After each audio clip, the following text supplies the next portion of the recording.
अयं वेदजोदवस्निगर्भजोत्रजरायो रजस विममाने मम भगवन् सन्दमे सूर्यशशिशुन विप्रमतिविरिहन्ते चित्रां देवानां मुदगादनिकं चक्रुमित्रश्च वरुणयाग्ने आप्राद्यववर्धवे अन्तरिक्षधूं सूर्य आत्मा जगत्सुखशः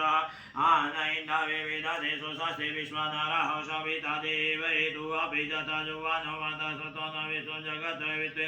मणिका जगतः दुदगावि सूर्य सर्वततिञ्जदेवसे धरणि विश्वज्योतिग्रदशि सूर्य विश्वमभासि रोचनं ततः सूर्यश देवताय त्वमध्वकृतो विवर्तनुं सञ्जवार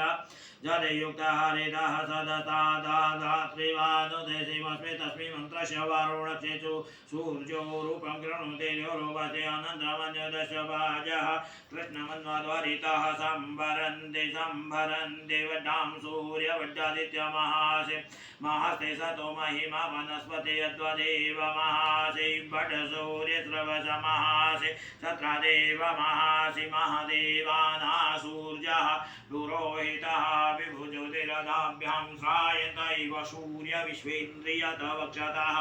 वसुनि जाते जनमानौ जसवदेव गगन्नदमद्य देव उदितः सूर्य शनिरनुमसः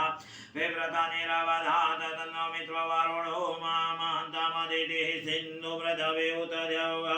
आकृष्णेन रजसा वर्धमानो निवेशयन्नमृतं मृतञ्च हिरण्येन सविता रथेन देवो यादेवो वनानि वैश्चन्नाः हरे ओम नमस्ते रुद्रमन्यवः उतोतैकवे नमः बहुभ्यां मुदते नमः जाते रुद्रशिवतनुगुरपापकाशिनी तया नस्मन्वसन्तमय गिरिसन्तविजागसे जामे गोगे